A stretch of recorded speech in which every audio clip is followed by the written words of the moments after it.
Entretien sur la pluralité des mondes, Bernard Le Bouillet de Fontenelle, 1686. Troisième soir. Particularité du monde de la Lune que les autres planètes sont habitées aussi. Bonjour à tous, bienvenue sur la chaîne. Avant de commencer, pour ceux qui auraient du mal à comprendre, j'ai recoupé les livres audio des 3 soirs et je vous ai fait des vidéos plus courtes où j'explique vraiment ce qui se passe. On va faire un peu d'analyse, mais c'est pas vraiment une analyse, c'est plus une explication. Ça remplace pas un cours, c'est vraiment juste pour vous aider à comprendre. Bonne écoute! La marquise voulut m'engager pendant le jour à poursuivre nos entretiens, mais je lui représentais que nous ne devions confier de telles rêveries qu'à la lune et aux étoiles, puisqu'aussi bien elles en étaient l'objet. Nous ne manquâmes pas d'aller le soir dans le parc, qui devenait un lieu consacré à nos conversations savantes. « J'ai bien des nouvelles à vous apprendre, lui dis-je. La lune que je vous disais hier, qui selon toutes les apparences était habitée, pourrait bien ne l'être point. J'ai pensé à une chose qui met ses habitants en péril. Je ne souffrirai point cela, répondit-elle.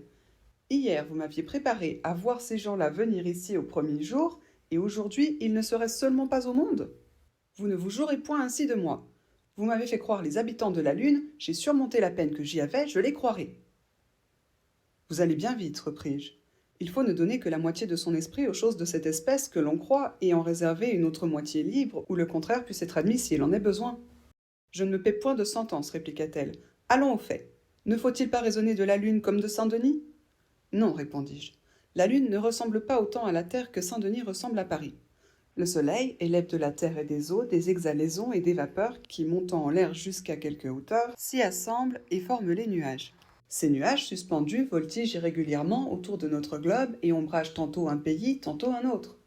Qui verrait la Terre de loin remarquerait souvent quelques changements sur sa surface, parce qu'un grand pays couvert par des nuages serait un endroit obscur et deviendrait plus lumineux dès qu'il serait découvert. On verrait des taches qui changeraient de place, ou s'assembleraient diversement, ou disparaîtraient tout à fait. On verrait donc aussi ces mêmes changements sur la surface de la Lune si elle avait des nuages autour d'elle. Mais tout au contraire, toutes ces taches sont fixes, ces endroits lumineux le sont toujours, et voilà le malheur. À ce compte-là, le Soleil n'élève point de vapeur ni d'exhalation de dessus la Lune.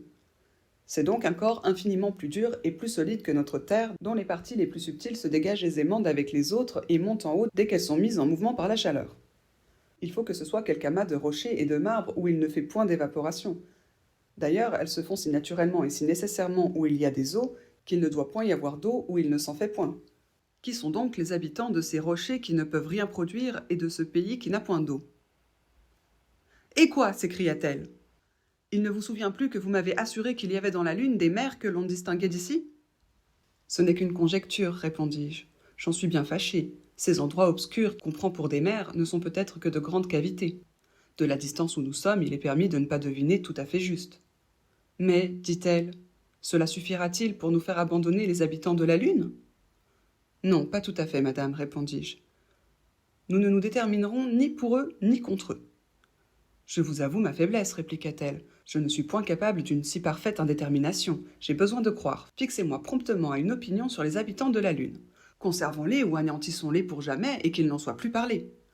Mais conservons-les plutôt s'il se peut. J'ai pris pour eux une inclination que j'aurais de la peine à perdre.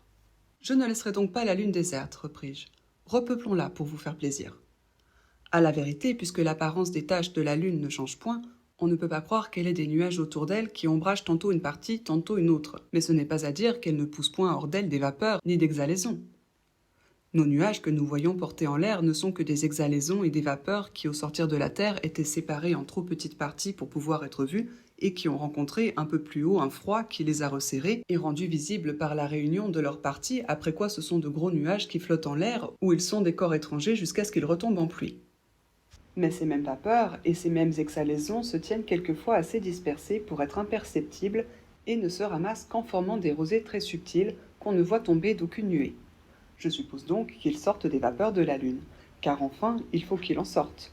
Il n'est pas croyable que la Lune soit une masse dont toutes les parties soient d'une égale solidité, toutes également en repos les unes auprès des autres, toutes incapables de recevoir aucun changement par l'action du Soleil sur elles. Nous ne connaissons aucun corps de cette nature. Les marbres même n'en sont pas. Mais les vapeurs de la Lune ne se rassembleront point autour d'elle en nuages, et ne retomberont point sur elle en pluie. Elles ne formeront que des rosées. Il suffit pour cela que l'air dont apparemment la Lune est environnée en soit particulier, comme notre Terre l'est du sien, soit un peu différent de notre air, et les vapeurs de la Lune un peu différentes des vapeurs de la Terre, ce qui est quelque chose de plus que vraisemblable. Sur ce pied-là, il faudra que la matière étant disposée dans la Lune autrement que sur la Terre, les effets soient différents, mais il n'importe. Du moment que nous avons trouvé un mouvement intérieur dans les parties de la Lune, ou produit par des causes étrangères, voilà ses habitants qui renaissent, et nous avons le fond nécessaire pour leur subsistance. Cela nous fournira des fruits, des blés, des eaux, et tout ce que nous voudrons. J'entends des fruits, des blés, des eaux à la manière de la Lune, que je fais profession de ne pas connaître, le tout proportionné aux besoins de ses habitants, que je ne connais pas non plus. C'est-à-dire, me dit la marquise, que vous savez seulement que tout est bien sans savoir comment il est. C'est beaucoup d'ignorance sur bien peu de science. Mais il faut s'en consoler. Je suis encore trop heureuse que vous ayez rendu à la Lune ses habitants. Je suis même fort contente que vous lui donniez un air qui l'enveloppe en son particulier. Il me semblerait désormais que sans cela, une planète serait trop nue. Ces deux airs différents, repris-je, contribuent à empêcher la communication des deux planètes. S'il ne tenait qu'à voler, que savons-nous, comme je vous disais hier, si on ne volera pas fort bien quelques jours? J'avoue pourtant qu'il n'y a pas beaucoup d'apparence. Le grand éloignement de la Lune et la Terre serait encore une difficulté à surmonter qui est assurément considérable. Mais quand même elle ne s'y rencontrerait pas, il ne serait pas possible de passer de l'air de l'une dans l'air de l'autre. L'eau est l'air des poissons, il ne passe jamais dans l'air des oiseaux, ni les oiseaux dans l'air des poissons. Ce n'est pas la distance qui les en empêche, c'est que chacun a pour prison l'air qu'il respire. Nous trouvons que le nôtre est mêlé de vapeurs plus épaisses et plus grossières que celui de la Lune. À ce compte, un habitant de la Lune qui serait arrivé aux confins de notre monde se noierait dès qu'il entrerait dans notre air, et nous le verrions tomber mort sur la terre. « Oh, que j'aurais d'envie, s'écria la marquise, qu'il arriva quelque grand naufrage qui répandit ici bon nombre de ces gens-là dont nous irions considérer à notre aise les figures extraordinaires. » Mais répliquai-je, s'ils étaient assez habiles pour naviguer sur la surface extérieure de notre air, et que de là, par la curiosité de nous voir, ils nous pêchassent comme des poissons, cela vous plairait-il? Pourquoi non, répondit-elle en riant. Pour moi, je me mettrais de mon propre mouvement dans leur filet seulement pour avoir le plaisir de voir ceux qui m'auraient pêché. Songez, répliquai-je, que vous n'arriveriez que bien malade en haut de notre air. Il n'est pas respirable pour nous dans toute son étendue. Il s'en faut bien. On dit qu'il ne l'est déjà presque plus en haut de certaines montagnes. Et je m'étonne bien que ceux qui ont la folie de croire que des génies corporels habitent l'air le plus pur ne disent aussi que ce qui fait que ces génies ne nous rendent que des visites très rares et très courtes, c'est qu'il y en a peu d'entre eux qui sachent plonger et que ceux-là même ne peuvent faire jusqu'au fond de cet air épais où nous sommes que des plongeons de très peu de durée. Voilà donc bien des barrières naturelles qui nous défendent de la sortie de notre monde et l'entrée de celui de la Lune. Tâchons du moins pour notre consolation de deviner ce que nous pourrons de ce monde-là. Je crois par exemple qu'il faut qu'on y voie le ciel, le soleil et les autres d'une autre couleur que nous les voyons. Tous ces objets ne nous paraissent qu'au travers d'une espèce de lunette naturelle qui nous les change. Cette lunette, c'est notre air, mêlé comme il est de vapeur et d'exhalaison, et qui ne s'étend pas bien haut. Quelques modernes prétendent que de lui-même, il est bleu aussi bien que l'eau de la mer, et que cette couleur ne paraît dans l'un et dans l'autre qu'à une grande profondeur. Le ciel, disent-ils, où sont attachées les étoiles fixes, n'a de lui-même aucune lumière, et par conséquent, il devrait paraître noir. Mais on le voit au travers de l'air qui est bleu, et il paraît bleu. Si cela est, les rayons du soleil et des étoiles ne peuvent passer au travers de l'air sans se teindre un peu de sa couleur et prendre autant de celle qui leur est naturelle. Mais quand même, l'air ne serait pas coloré de lui-même. Il est certain qu'au travers d'un gros brouillard, la lumière d'un flambeau qu'on voit un peu de loin paraît toute rougeâtre, quoique ce ne soit pas sa vraie couleur. Et notre air n'est non plus qu'un gros brouillard qui nous doit altérer la vraie couleur, et du ciel, et du soleil, et des étoiles. Il n'appartiendrait qu'à la matière céleste de nous apporter la lumière et les couleurs dans toute leur pureté et telles qu'elles sont. Ainsi, puisque l'air de la Lune est d'une autre nature que notre air, ou il est un en lui-même d'une autre couleur, ou du moins c'est un autre brouillard qui cause une autre altération aux couleurs des corps célestes. Enfin, à l'égard des gens de la Lune, cette lunette au travers de laquelle on voit tout est changée. Cela me fait préférer notre séjour à celui de la Lune, dit la marquise. Je ne saurais croire que l'assortiment des couleurs célestes y soit aussi beau qu'il est ici. Mettons, si vous voulez, un ciel rouge et des étoiles vertes. L'effet n'est pas si agréable que des étoiles couleur d'or sur du bleu. On dirait à vous entendre, repris-je, que vous assortissez un habit ou un meuble. Mais croyez-moi, la nature a bien de l'esprit. Laissez-lui le soin d'inventer un assortiment de couleurs pour la Lune, et je vous garantis qu'il sera bien entendu. Elle n'aura pas manqué de varier le spectacle de l'univers à chaque point de vue différent et de le varier d'une manière toujours agréable. Je reconnais son adresse, interrompit la marquise. Elle s'est épargnée la peine de changer les objets pour chaque point de vue, elle n'a gardé que les lunettes, et elle a l'honneur de cette grande diversité sans en avoir fait la dépense. Avec un air bleu, elle nous donne un ciel bleu, et peut-être avec un air rouge, elle donne un ciel rouge aux habitants de la Lune, c'est pourtant toujours le même ciel. Il me paraît qu'elle nous a mis dans l'imagination certaines lunettes au travers desquelles on voit tout et qui changent fort les objets à l'égard de chaque homme. Alexandre voyait la Terre comme une belle place bien propre à y établir un grand empire. Céladon ne la voyait que comme le séjour d'Astrée. Un philosophe la voit comme une grosse planète qui va par les cieux toute couverte de fous. Je ne crois pas que le spectacle change plus de la Terre à la Lune qu'il fait ici d'imagination à imagination. Le changement de spectacle est plus surprenant de nos imaginations, répliquai-je, car ce ne sont que les mêmes objets qu'on voit si différemment. Du moins, dans la Lune, on peut voir d'autres objets ou ne pas voir quelques-uns de ceux qu'on voit ici. Peut-être ne connaissent-ils point en ce pays-là l'aurore ni les crépuscules. L'air qui nous environne et qui est élevé au-dessus de nous reçoit des rayons qui ne pourraient pas tomber sur la Terre, et parce qu'il est fort grossier, il en arrête une partie et nous les renvoie quoiqu'ils ne nous fussent pas naturellement destinés. Ainsi, l'aurore et les crépuscules sont une grâce que la nature nous fait. C'est une lumière que régulièrement nous ne devrions point avoir, et qu'elle nous donne par-dessus ce qui nous est dû. Mais dans la Lune, où apparemment l'air est plus pur, il pourrait bien n'être pas si propre à renvoyer en bas les rayons qu'il reçoit avant que le soleil se lève ou après qu'il ait couché. Les pauvres habitants n'ont donc point cette lumière de faveur qui, en se fortifiant peu à peu, les préparerait agréablement à l'arrivée du soleil, ou qui, en s'affaiblissant comme de nuance en nuance, les accoutumerait à sa perte. Ils sont dans des ténèbres profondes, et tout d'un coup il semble qu'on tire un rideau, voilà leurs yeux frappés de tout l'éclat qui est dans le soleil. Ils sont dans une lumière vive et éclatante, et tout d'un coup les voilà tomber dans des ténèbres profondes. Le jour et la nuit ne sont point liés par un milieu qui tienne de l'un et de l'autre. L'arc-en-ciel est encore une chose qui manque aux gens de la Lune. Car si l'aurore est un effet de la grossièreté de l'air et des vapeurs, l'arc-en-ciel se forme dans les pluies qui tombent en certaines circonstances, et nous devons les plus belles choses du monde à celles qui le sont le moins. Puisqu'il n'y a autour de la Lune ni vapeur assez grossière, ni nuages pluvieux, adieu l'arc-en-ciel avec l'aurore, et à quoi ressembleront les belles de ce pays-là? Quelle source de comparaison perdue! Je n'aurai pas grand regret à ces comparaisons-là, dit la marquise. Et je trouve qu'on est assez bien récompensé dans la Lune de n'avoir ni aurore ni arc-en-ciel. Car on ne doit avoir par la même raison ni foudre ni tonnerre, puisque ce sont aussi des choses qui se forment dans les nuages.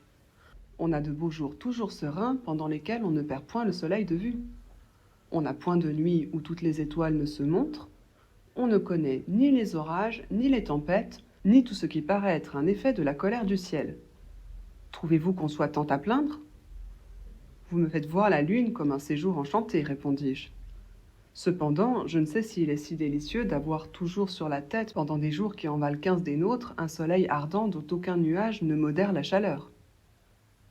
Peut-être aussi est-ce à cause de cela que la nature a creusé dans la Lune des espèces de puits qui sont assez grands pour être aperçus par nos lunettes. Car ce ne sont point des vallées qui soient entre des montagnes. Ce sont des creux que l'on voit au milieu de certains lieux plats et en très grand nombre. Que sait-on si les habitants de la Lune, incommodés par l'ardeur perpétuelle du soleil, ne se réfugient point dans ces grands puits? Ils n'habitent peut-être point ailleurs. C'est là qu'ils bâtissent leur ville. Nous voyons ici que la Rome souterraine est plus grande que la Rome qui est sur terre. Il ne faudrait qu'ôter celle-ci, le reste serait une ville à la manière de la Lune. Tout un peuple est dans un puits, et d'un puits à l'autre, il y a des chemins souterrains pour la communication des peuples. Vous vous moquez de cette vision, j'y consens de tout mon cœur. Cependant, à vous parler très sérieusement, vous pourriez vous tromper plutôt que moi. Vous croyez que les gens de la Lune doivent habiter sur la surface de leur planète parce que nous habitons sur la surface de la nôtre. C'est tout le contraire, puisque nous habitons la surface de notre planète, ils pourraient bien n'habiter pas sur la surface de la leur. D'ici là, il faut que toute chose soit bien différente. Il n'importe, dit la marquise.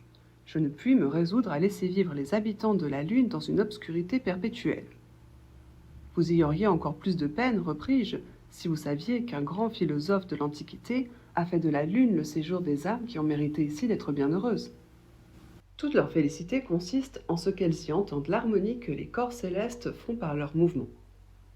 Mais comme il prétend que quand la Lune tombe dans l'ombre de la Terre, elles ne peuvent plus entendre cette harmonie, alors, dit-il, ces âmes crient comme des désespérés et la Lune se hâte le plus qu'elle peut de les tirer d'un endroit si fâcheux. Nous devrions donc, répliqua-t-elle, voir arriver ici les bienheureux de la Lune, car apparemment on nous les envoie aussi. Et dans ces deux planètes, on croit avoir assez pourvu à la félicité des âmes de les avoir transportés dans un autre monde. Sérieusement, repris-je, ce ne serait pas un plaisir médiocre de voir plusieurs mondes différents. Ce voyage me réjouit quelquefois beaucoup à ne le faire qu'en imagination, et que serait-ce si on le faisait en effet ? Cela vaudrait bien mieux que d'aller ici au Japon, c'est-à-dire de ramper avec beaucoup de peine d'un point de la Terre sur un autre pour ne voir que des hommes. Eh bien, dit-elle, faisons le voyage des planètes comme nous pourrons, qui nous en empêche. Allons nous placer dans tous ces différents points de vue, et de là considérons l'univers. N'avons-nous plus rien à voir dans la Lune ? Ce monde-là n'est pas encore épuisé, répondis-je. Vous vous souvenez bien que les deux mouvements par lesquels la Lune tourne sur elle-même et autour de nous, étant égaux, l'un rend toujours à nos yeux ce que l'autre leur devrait dérober, et qu'ainsi, elle nous présente toujours la même face. Il n'y a donc que cette moitié-là qui nous voit. Et comme la Lune doit être censée ne tourner point sur son centre à notre égard, cette moitié qui nous voit toujours attachés au même endroit du ciel. Quand elle est dans la nuit, et ces nuits-là valent 15 de nos jours, elle voit d'abord un petit coin de la terre éclairé, ensuite un plus grand, et presque d'heure en heure, la lumière lui paraît se répandre sur la surface de la terre jusqu'à ce qu'enfin elle la couvre entière. Au lieu que ces mêmes changements ne nous paraissent arriver sur la Lune que d'une nuit à l'autre parce que nous la perdons longtemps de vue. Je voudrais bien pouvoir deviner les mauvais raisonnements que font les philosophes de ce monde-là sur ce que notre Terre leur paraît immobile lorsque tous les autres corps célestes se lèvent et se couchent sur leur tête en 15 jours. Ils attribuent apparemment cette immobilité à sa grosseur, car elle est 60 fois plus grosse que la Lune, et quand les poètes veulent louer les princes oisifs, je ne doute pas qu'ils ne se servent de l'exemple de ce repos majestueux. Cependant, ce n'est pas un repos parfait. On voit fort sensiblement de dedans la Lune notre Terre tourner sur son centre. Imaginez-vous notre Europe, notre Asie, notre Amérique, qui se présentent à eux l'une après l'autre en petits et différemment figurés, à peu près comme nous les voyons sur les cartes ? Que ce spectacle doit paraître nouveau aux voyageurs qui passent de la moitié de la Lune qui ne nous voit jamais à celle qui nous voit toujours. Ah, que l'on s'est bien gardé de croire les relations des premiers qui en ont parlé lorsqu'ils ont été de retour en ce grand pays auquel nous sommes inconnus. Il me vient à l'esprit, dit la marquise, que de ce pays-là, dans l'autre, il se fait des espèces de pèlerinages pour venir nous considérer, et qu'il y a des honneurs et des privilèges pour ceux qui ont vu une fois en leur vie la grosse planète. Du moins, repris-je, ceux qui la voient ont le privilège d'être mieux éclairés pendant leur nuit. L'habitation de l'autre moitié de la Lune doit être beaucoup moins commode à cet égard-là. Mais madame, continuons le voyage que nous avions entrepris de faire de planète en planète, nous avons assez exactement visité la Lune. Au sortir de la Lune, en tirant vers le Soleil, on trouve Vénus. Sur Vénus, je reprends le Saint-Denis. Vénus tourne sur elle-même et autour du Soleil comme la Lune. On découvre, avec les lunettes d'approche, que Vénus, aussi bien que la Lune, est tantôt en croissant, tantôt en décours, tantôt pleine selon les diverses situations où elle est à l'égard de la Terre. La Lune, selon toutes les apparences, est habitée. Pourquoi Vénus ne le sera-t-elle pas aussi ? Mais, interrompit la marquise, en disant toujours pourquoi non, vous m'allez mettre des habitants dans toutes les planètes ? N'en doutez pas, répliquai-je. Ce pourquoi non a une vertu qui peuplera tout. Nous voyons que toutes les planètes sont de la même nature, toutes des corps opaques qui ne reçoivent de la lumière que du soleil, qui se la renvoient les uns aux autres, et qui n'ont que les mêmes mouvements. Jusque-là, tout est égal. Cependant, il faudrait concevoir que ces grands corps auraient été faits pour n'être point habités, que ce serait là leur condition naturelle, et qu'il y aurait une exception justement en faveur de la Terre toute seule. Qui voudra le croire? Pour moi, je ne m'y puis pas résoudre. Je vous trouve, dit-elle, bien affermi dans votre opinion depuis quelques instants. Je viens de voir le moment que la Lune serait déserte et que vous ne vous en souciez pas beaucoup. Et présentement, si on osait vous dire que toutes les planètes ne sont pas aussi habitées que la Terre, je vois bien que vous vous mettriez en colère. Il est vrai, répondis-je, que dans le moment où vous venez de me surprendre, si vous m'eussiez contredit sur les habitants des planètes, non seulement je vous les aurais soutenus, mais je crois que je vous aurais dit comment ils étaient faits. Il y a des moments pour croire, et je ne les ai jamais si bien crus que dans celui-là. Présentement même que je suis un peu plus de sang-froid, je ne laisse pas de trouver qu'il serait bien étrange que la Terre fût aussi habitée qu'elle l'est, et que les autres planètes ne le fussent point du tout. Car ne croyez pas que nous voyons tout ce qui habite la Terre. Il y a autant d'espèces d'animaux invisibles que de visibles. Nous voyons depuis l'éléphant jusqu'au ciron, là finit notre vue. Mais au ciron commence une multitude infinie d'animaux dont il est l'éléphant et que nos yeux ne sauraient apercevoir sans secours. On a vu avec des lunettes de très petites gouttes d'eau de pluie, ou de vinaigre, ou d'autres liqueurs, remplies de petits poissons ou de petits serpents que l'on n'aurait jamais soupçonné d'y habiter, et quelques philosophes croient que le goût qu'elles font sentir sont les piqûres que ces petits animaux font à la langue. Mêlez de certaines choses dans quelques-unes de ces liqueurs, ou exposez-les au soleil, ou laissez-les se corrompre, voilà aussitôt de nouvelles espèces de petits animaux. Beaucoup de corps qui paraissent solides ne sont presque que des amas de ces animaux imperceptibles qui y trouvent pour leur mouvement autant de liberté qu'il leur en faut. Une feuille d'arbre est un petit monde habité par des vermisseaux invisibles à qui elle paraît d'une étendue immense, qui y connaissent des montagnes et des abîmes, et qui d'un côté de la feuille à l'autre n'ont pas plus de communication avec les autres vermisseaux qui y vivent que nous avec nos antipodes. À plus forte raison, ce me semble, une grosse planète sera-t-elle un monde habité. On a trouvé jusque dans des espèces de pierres très dures de petits vers sans nombre qui y étaient logés de toutes parts dans des vides insensibles et qui ne se nourrissaient que de la substance de ces pierres qu'ils rongeaient. Figurez-vous combien il y avait de ces petits vers et pendant combien d'années ils subsistaient de la grosseur d'un grain de sable.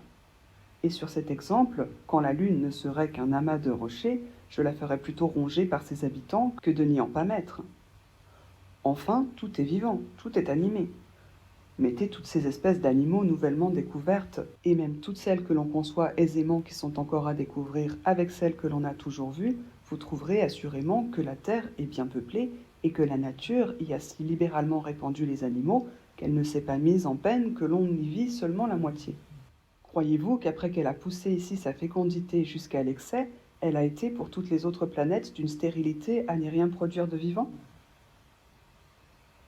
Ma raison est assez bien convaincue, dit la marquise.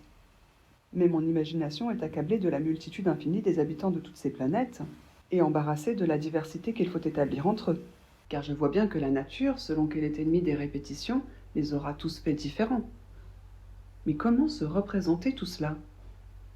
Ce n'est pas à l'imagination à prétendre se le représenter, répondis-je. Elle ne peut aller plus loin que les yeux. On peut seulement apercevoir d'une certaine vue universelle la diversité que la nature doit avoir mise entre tous ces mondes. Tous les visages sont en général sur un même modèle. Mais ceux de deux grandes nations, comme des Européens si vous voulez, et des Africains ou des Tartares, paraissent être faits sur deux modèles particuliers, et il faudrait encore trouver le modèle des visages de chaque famille.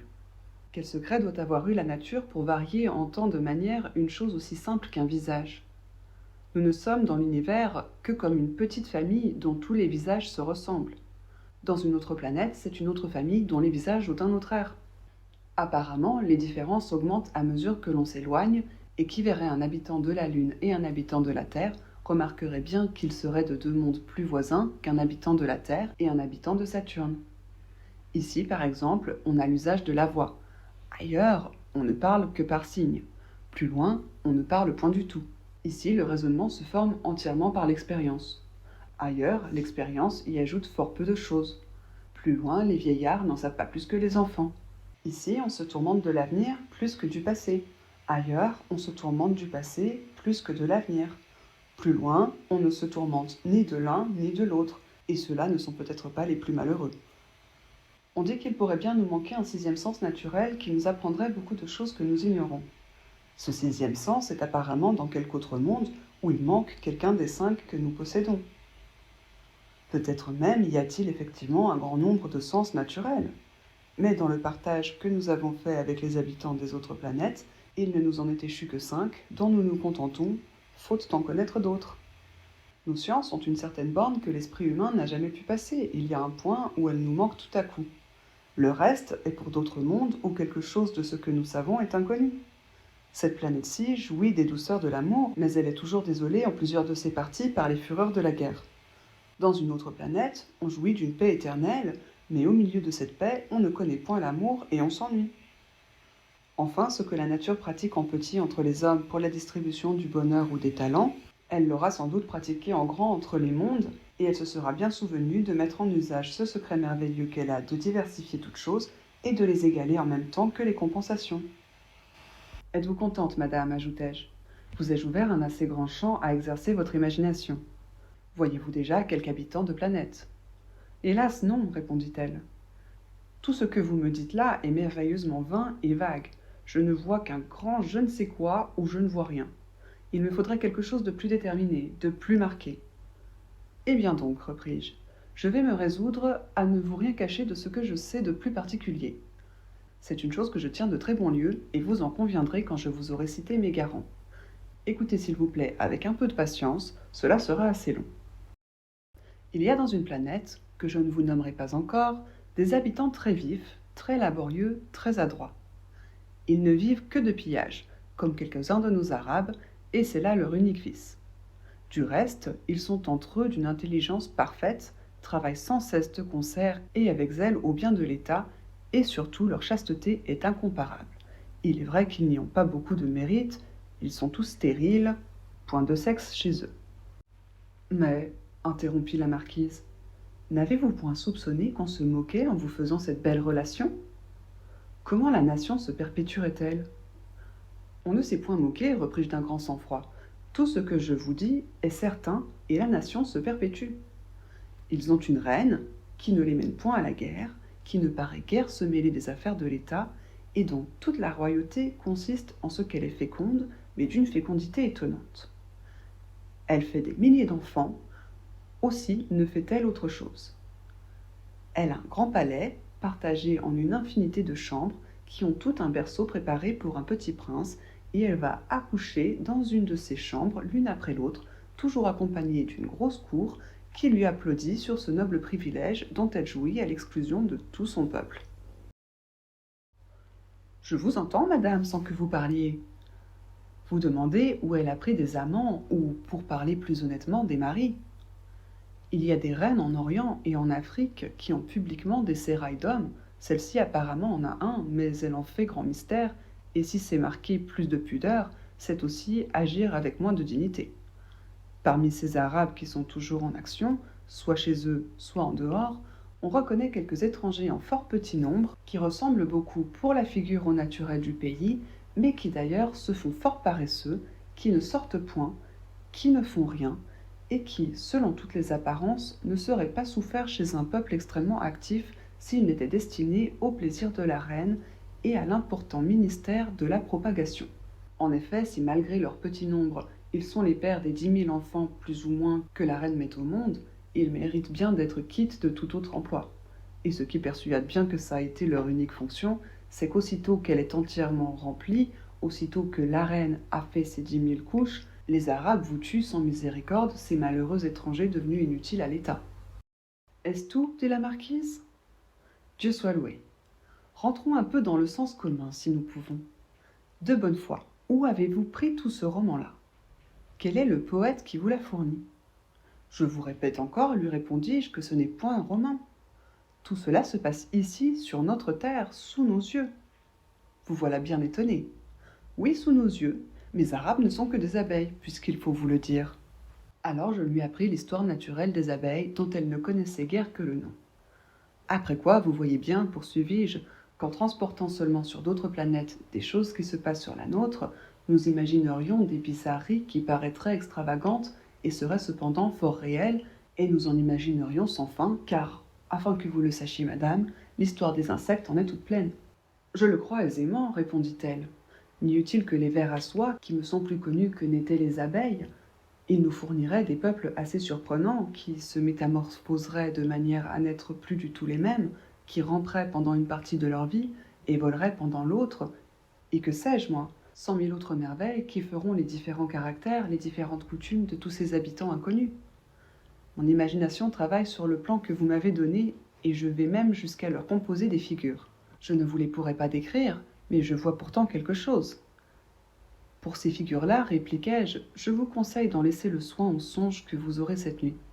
Nous verrons demain s'ils vous auront bien servi et s'ils vous auront appris comment sont faits les habitants de quelques planètes.